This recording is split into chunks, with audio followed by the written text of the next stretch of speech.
अस्सलामुअलैकुम। Horse power magazine की vehicle review series में आज हम जिस गाड़ी का रिव्यू आपके लिए लेके आए हैं वो है जेटोर डैशिंग, जिसे 2025 में पाकिस्तानी मार्केट में इंट्रोड्यूस किया गया था।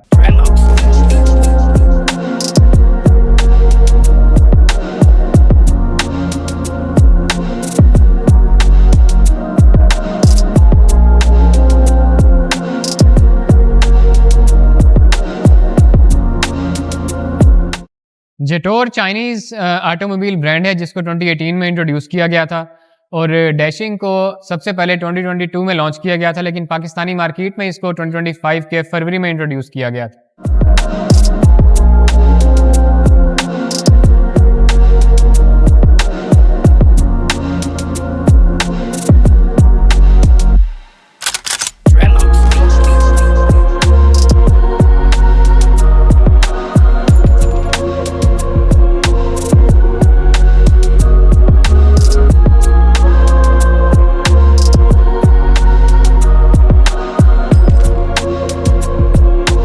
अगर हम जेटोर डैशिंग की ओवरऑल लुक एंड फील की बात करें तो जैसा कि इसके नाम से ही वाज़ेह है कि ये एक डैशिंग मॉडल है।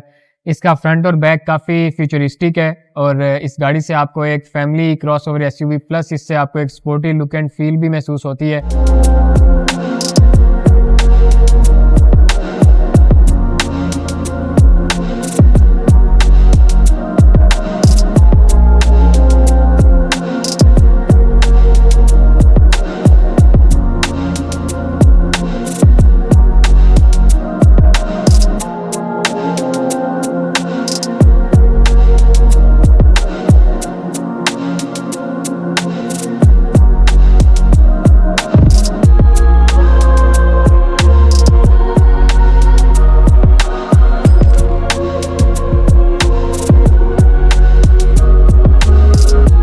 अब अगर हम जेटोर डैशिंग के फ्रंट की बात करें तो यहाँ से इसकी फ्यूचरिस्टिक डिज़ाइन लैंग्वेज काफ़ी ज़्यादा नुमाया महसूस होती है। इसका फ्रंट काफ़ी अग्रेसिव, बोल्ड और वाइड रखा गया है और इसकी जो अप्रोच है वो ज़रा अनकन्वेंशनल है। अगर आप कन्वेंशनल एसयूवीज़ की निस्बतें इसको देखेंगे तो इसका जो फ्रंट है वो आपको ज़्यादा स्पोर्टी और अट्रैक्टिव महसूस होगा। अगर हम गाड़ी के फ्रंट की तरफ देखें तो यहाँ हमारे पास जो इसका सेंटर है उसमें एक काफ़ी वाइड मैसिव ग्रिल अवेलेबल है जो कि बम्पर के साथ प्रॉपर्ली इंटीग्रेटेड है और इसके अंदर अगर हम देखेंगे तो हमें जो बॉडी कलर है उसके साथ इसकी डिटेलिंग नज़र आएगी। और ग्रिल के अंदर हमारे पास यहाँ पे फ्रंट कैम भी अवेलेबल है और इसकी लेफ्ट और राइट साइड के ऊपर हमारे पास एलईडी हेडलैम्प्स अवेलेबल हैं और उसके ऊपर हमारे पास बोनट को थोड़ी सी कट दे के यहाँ पे एलईडी डीआरएल्स की स्पेस बनाई गई है और इंडिकेटर्स भी इनके अंदर ही मौजूद हैं और सेंटर में हमारे पास यहाँ पे जेटोर का ऑफिशियल लोगो मौजूद है। बम्पर के लोअर सेक्शन में हमारे पास एडिशनल एयर इनटेक मौजूद है और इसके जो साइड सेक्शंस हैं उनको अलग काउंटर्स देने के लिए बम्पर पर काफ़ी सारे शार्प कट्स और क्रीजेस भी मौजूद हैं। डैशिंग के बम्पर को अगर हम देखें तो ये काफ़ी सिंपल और फ्लैट है, लेकिन इसके ऊपर हमारे पास एक करैक्टर लाइंस अवेलेबल हैं जो all the way wind screen तक जाती हैं और नीचे ये एलईडी डीआरएल्स को मज़ीद प्रोमिनेंट बनाती हैं। अगर हम गाड़ी की साइड प्रोफाइल की बात करें तो ये काफ़ी क्लीन और स्मूथ है, लेकिन इसको थोड़ा सा फ्लैट होने से बचाने के लिए हमें इसके ऊपर करैक्टर लाइंस नज़र आती हैं जो इसके व्हील्स के ऊपर भी अवेलेबल हैं और इसके डोर्स के ऊपर भी अवेलेबल हैं जो फ्रंट से शुरू होकर बॉडी के बिल्कुल एंड तक जाती हैं, जिससे इसका बैक भी मज़ीद प्रोमिनेंट हो जाता है। और फ्रंट में हमारे पास कॉन्ट्रैक्टेबल साइड मिरर्स अवेलेबल हैं जो ऑटोमेटिक हैं, अंदर से ड्राइवर इनको कंट्रोल कर सकता है। उसके बाद हमारे पास यहाँ पे एक अनकन्वेंशनल डोर हैंडल्स अवेलेबल हैं जो बॉडी के साथ प्रॉपर्ली इंटीग्रेट होते हैं। ये फ्लैश टाइप हैंडल्स होते हैं जिनको आप एक साइड से पुश करके डोर ओपन कर सकते हैं। और उसके बाद हमारे पास इसके जो साइड पे बैक एरिया है वहाँ पे फ्यूल कंपार्टमेंट अवेलेबल है और इसकी जो साइड बैक लाइट्स हैं वो भी थोड़ी सी साइड प्रोफाइल्ड हैं जो साइड से प्रोमिनेंट होकर नज़र आती हैं और जो इसकी करैक्टर लाइंस हैं वो डोर्स के ऊपर भी अवेलेबल हैं और नीचे भी अवेलेबल हैं, जिनका जो एक डिज़ाइन सेंस में ये भी इसका एक पर्पज़ है कि ये बॉडी को प्रॉपर फ्लैट होने से बचाते हैं। अगर हम गाड़ी की बैक प्रोफाइल की बात करें तो ये काफ़ी इसकी एक स्पोर्टी लुक है। सबसे ऊपर हमारे पास यहाँ पे बैक स्पॉइलर अवेलेबल है जो कि गाड़ी की बॉडी के साथ ही इंटीग्रेटेड है। उसके अंदर यहाँ पे हमारे पास ब्रेक स्टॉप लाइट्स अवेलेबल हैं जो एसयूवी में टॉप पे होती हैं ताकि इसकी रात के टाइम में विजिबिलिटी हो। उसके बाद सेंटर में हमारे पास ये सिर्फ एक डिज़ाइन है, ये कोई कैमरा या सेंसर नहीं है। इसकी जो विंड स्क्रीन है वो स्पॉइलर के अंदर वाली साइड पे इंटीग्रेट हुई हुई है और जो इसका एक एलईडी यूनिट है ये हमारे पास एक कंप्लीट हाउसिंग सेटअप है। इसके अंदर डिफरेंट एलईडीज़ हैं जिनमें हमारे पास ब्रेक लाइट्स हैं, इंडिकेटर है और रिवर्स लाइट्स हैं। और जो इसकी बैक लाइट का डिज़ाइन है ये प्रॉपरली बॉडी के साथ इम्बोस्ड नहीं है, ये थोड़ा सा बाहर निकला हुआ है और प्रॉपर प्रोमिनेंट है, जो गाड़ी की साइड को मज़ीद बाहर की साइड पे स्पोर्टी लुक देता है।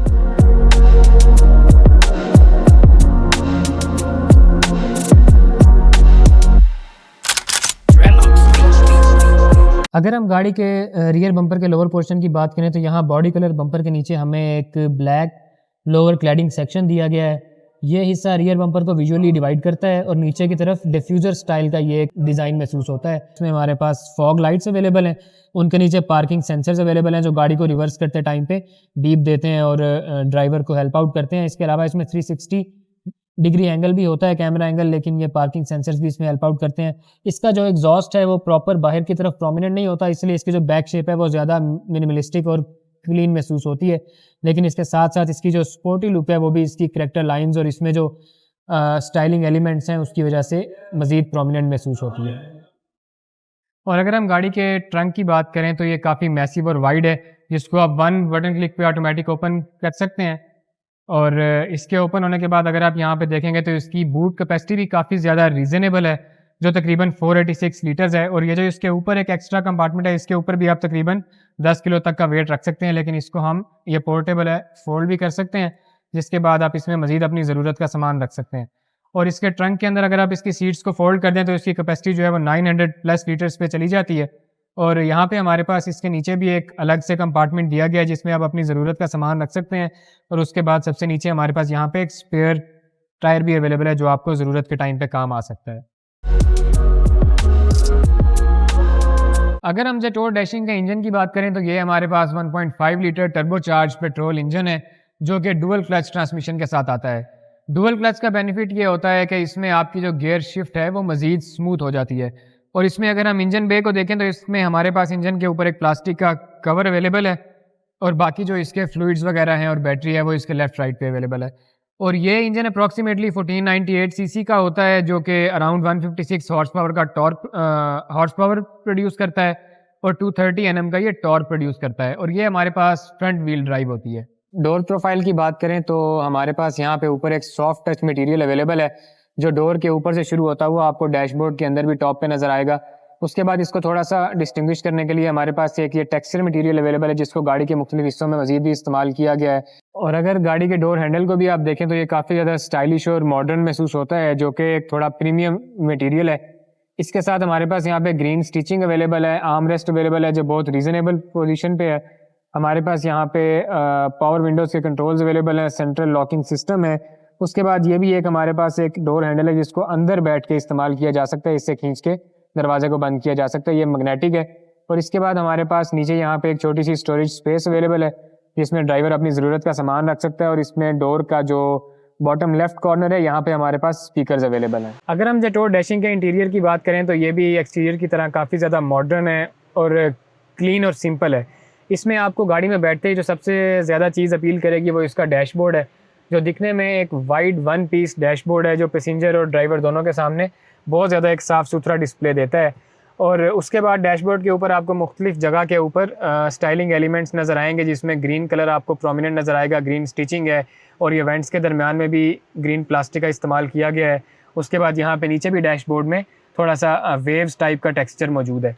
ओवरऑल जो इसका डैशबोर्ड है वो एक क्लीन वन पीस है जिसमें आपको बहुत ज़्यादा फिजिकल कंट्रोल्स नहीं नज़र आएंगे और ड्राइवर और पैसेंजर दोनों के सामने एक बड़ी सिंपल और इम्प्रेसिव सी स्पेस अवेलेबल है। और अगर हम ड्राइवर के बिल्कुल फ्रंट की बात करें तो यहाँ पे हमारे पास एक बहुत ही stylish leather wrapped steering wheel मौजूद है और जिसे टिल्ट और टेलीस्कोपिक एडजस्टमेंट के ज़रिए अपनी ड्राइविंग पोजीशन के मुताबिक ऊपर नीचे आगे पीछे एडजस्ट किया जा सकता है।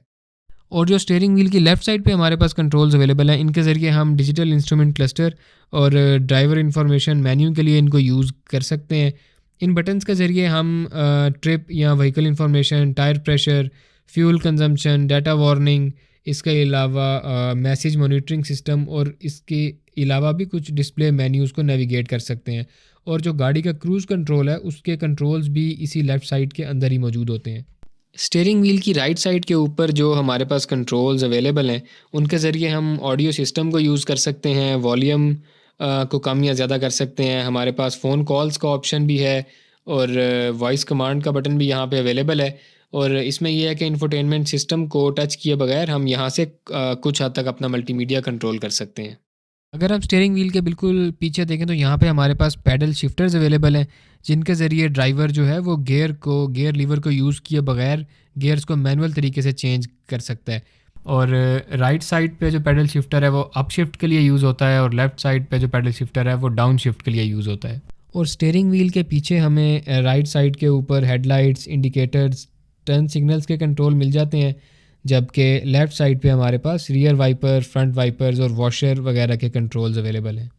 स्टीयरिंग व्हील की राइट साइड पे हमारे पास एक छोटा सा कंट्रोल पैनल मौजूद है, जहाँ पे फिजिकल बटन्स अवेलेबल हैं। यहाँ पे सेंटर में आप लेफ़्ट या राइट मिरर को सिलेक्ट कर सकते हैं और एरोज़ की मदद से आप उसकी डायरेक्शन को सेट कर सकते हैं। और लेफ़्ट साइड पे हमारे पास इलेक्ट्रॉनिक स्टेबिलिटी कंट्रोल अवेलेबल है, और राइट साइड के ऊपर हमारे पास हेडलाइट लेवल एडजस्टमेंट का कंट्रोल अवेलेबल है। अगर हम जेटोर डैशिंग के इंस्ट्रूमेंट क्लस्टर की बात करें तो यहाँ पे ड्राइवर के सामने एक 8 inch LCD digital instrument cluster available है। इस स्क्रीन पर हमें इंजन RPM और जो व्हीकल स्पीड है, इसके अलावा engine temperature, fuel level, odometer, trip meter और ड्राइविंग और पोजीशन रेंज जैसी एक जो बेसिक इन्फॉर्मेशन है वो यहाँ पे हमारे पास डिस्प्ले होती रहती है। और इसके अलावा अगर किसी दरवाजे, बोनट या टेल गेट को आप बंद करना भूल जाएं तो उसकी भी वार्निंग यहाँ पे डिस्प्ले पे आती रहती है। जेटोर डैशिंग के सेंटर कंसोल की बात करें तो इसमें हमारे पास इंफोटेनमेंट सिस्टम के नीचे AC वेंट्स अवेलेबल हैं, जिनके नीचे हमारे पास जो है वो टच कंट्रोल्स अवेलेबल हैं, जिनके ज़रिए आप टेम्परेचर है वो सेट कर सकते हैं। और इससे आप अगर इस बटन को प्रेस करेंगे तो उसके कंट्रोल्स आपके पास इंफोटेनमेंट सिस्टम में भी आ जाएंगे, जहाँ से आप उनको टच स्क्रीन के ज़रिए भी कंट्रोल कर सकते हैं। उसके बाद उससे नीचे हमारे पास एक छोटा सा स्टोरेज कंपार्टमेंट अवेलेबल है, जिसमें हमारे पास एक 12 वोल्ट का पावर आउटलेट है और USB चार्जिंग अवेलेबल है, और उसके साथ छोटी सी स्पेस है जिसमें आप अपना कोई सामान रख सकते हैं। उससे नीचे अगर हम आएँ तो लेफ़्ट साइड पे हमारे पास वायरलेस चार्जिंग पैड है, गियर नॉब है, और नीचे हमारे पास इलेक्ट्रॉनिक पार्किंग का बटन है। और उसके बाद हमारे पास यहाँ पे एक रोटेटरी नॉब अवेलेबल है, जिसके ज़रिए आप वॉल्यूम कंट्रोल कर सकते हैं। और इसके साथ इसके लेफ़्ट राइट के ऊपर हमारे पास कुछ शॉर्टकट बटन्स अवेलेबल हैं, जिनके ज़रिए आप होम स्क्रीन पे वापस जा सकते हैं या डायरेक्ट सेटिंग में जा सकते हैं, और आप इस स्क्रीन को ऑफ भी कर सकते हैं। और यहाँ पे हमारे पास एक और छोटा सा कंपार्टमेंट अवेलेबल है, जिसमें आप गाड़ी की चाबी या कोई और अपनी ज़रूरत का सामान रख सकते हैं। और इसके पीछे हमारे पास यहाँ पे एक सेंटर आर्मरेस्ट अवेलेबल है, और इसको आर्मरेस्ट के तौर पे भी यूज़ किया जा सकता है। और इसके साथ साथ ये एक बड़ा स्टोरेज कंपार्टमेंट भी है, जिसमें आप अपनी ज़रूरत का सामान रख सकते हैं। अगर हम गाड़ी के इंफोटेनमेंट स्क्रीन के हवाले से बात करें तो यहाँ पे हमारे पास गाड़ी के काफ़ी मेजर कंट्रोल्स अवेलेबल हैं, जिनको आप फिज़िकली भी एक्सेस कर सकते हैं, लेकिन इसके अलावा आप इसको स्क्रीन के थ्रू भी एक्सेस कर सकते हैं। तो अगर हम इसकी मेन मेन्यू में आएँ तो यहाँ पे हमारे पास एंड्रॉयड ऑटो अवेलेबल है, एप्पल कार प्ले अवेलेबल है। उसके बाद यहाँ पे हमारे पास AC के फंक्शंस अवेलेबल हैं, जिनके टच बटन्स नीचे भी मौजूद हैं, लेकिन आप उनको स्क्रीन के ज़रिए भी कंट्रोल कर सकते हैं। उसके बाद हमारे पास यहाँ पे जो व्हीकल सेटिंग्स है, इसके ज़रिए आप गाड़ी की मुख्तलिफ सेटिंग्स को यहाँ पे कंट्रोल कर सकते हैं, जिनमें हमारे पास सीट्स अवेलेबल हैं, सीट के कंट्रोल्स अवेलेबल हैं, टेल गेट के अवेलेबल हैं, साइड मिरर्स अवेलेबल हैं। और साइड मिरर्स आप इसके यहाँ से ही फोल्ड या अनफोल्ड करेंगे। जो ड्राइवर साइड पे बटन्स हैं वो सिर्फ इसके मिरर की एडजस्टमेंट के लिए यूज़ होते हैं। उसके बाद यहाँ पे हमारे पास विंडोज़ के कंट्रोल्स हैं, जिनमें आप विंडोज़ ओपन कर सकते हैं, सनरूफ को कंट्रोल कर सकते हैं, और ड्राइविंग मोड्स भी आप यहाँ से चेंज कर सकते हैं।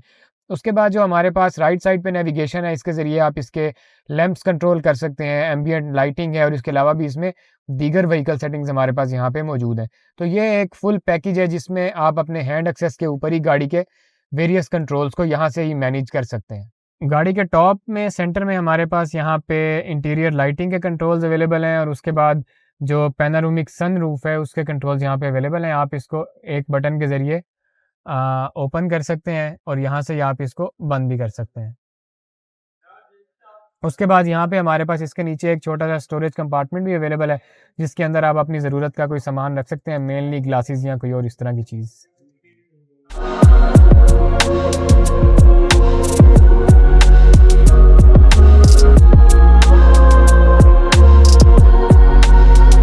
यहाँ पे हमारे पास ड्राइवर और पैसेंजर साइड के ऊपर सनवाइजर्स अवेलेबल हैं, जिनके अंदर हमारे पास मिरर भी है, और ये LED मिरर है जो काफ़ी कम गाड़ियाँ ऑफ़र करती हैं।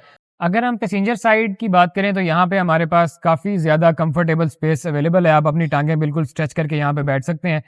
उसके बाद यहाँ पे हमारे पास एक स्टोरेज कंपार्टमेंट अवेलेबल है, जिसमें आप अपनी ज़रूरत का सामान रख सकते हैं, और उसके ऊपर हमारे पास यहाँ पे एसी वेंट अवेलेबल है, और एक एयर बैग भी यहाँ पे पैसेंजर की सेफ्टी के लिए दिया गया है।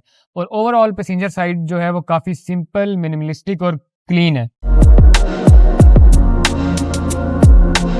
क्योंकि ये ऑफिशियली एक 5 सीटर एसयूवी है, और इसकी जो लेग स्पेस है वो काफ़ी कंफर्टेबल है। ये सीट इस टाइम बिल्कुल पीछे है, और मेरी जो टांगें हैं वो इससे काफ़ी फासले पे हैं, और इसमें 5 लोग बासानी बैठ के ट्रैवल कर सकते हैं।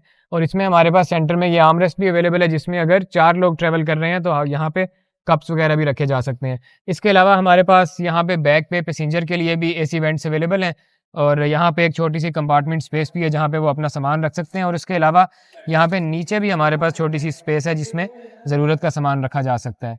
और सीट्स इसकी ओवरऑल काफ़ी कंफर्टेबल हैं। लॉन्ग ट्रैवल में पैसेंजर्स आराम से बैठ के सफ़र कर सकते हैं। इसके अलावा हमारे पास पैसेंजर साइड पे भी यहाँ पे एलईडीज़ अवेलेबल हैं, दोनों साइड्स पे अवेलेबल हैं, जिन पे रात के टाइम में या अंधेरे के टाइम में इनको इस्तेमाल किया जा सकता है।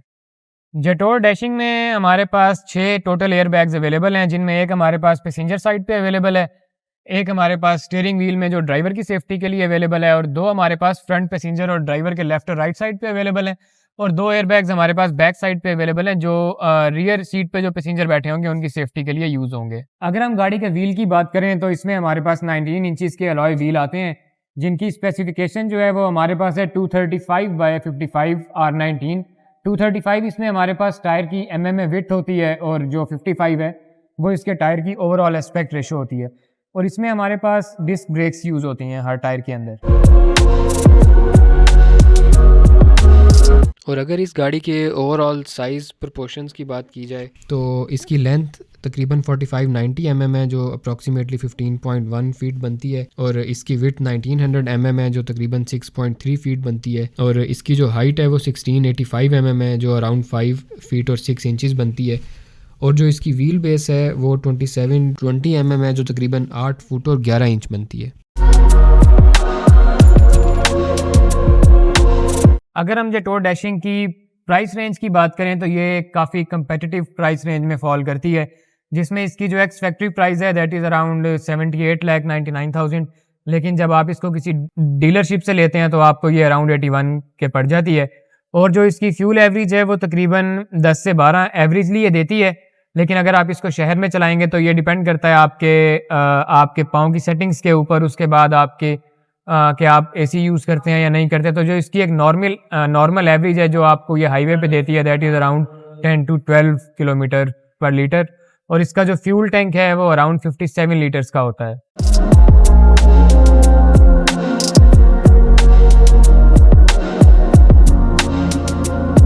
तो ये था हमारा जेटोर डैशिंग का रिटेल रिव्यू। तो ओवरऑल ये एसयूवी कंफर्टेबल है, फीचर रिच है, और पाकिस्तानी मार्केट में एक कम्पेटिटिव और अच्छा ऑप्शन ज़रूर है। लेकिन किसी भी गाड़ी को ख़रीदने का फ़ैसला आपकी अपनी रिक्वायरमेंट्स पे होता है, अपने बजट और प्रेफरेंसेस पे होता है कि आपके बजट रेंज में कौन सी गाड़ी फॉल करती है।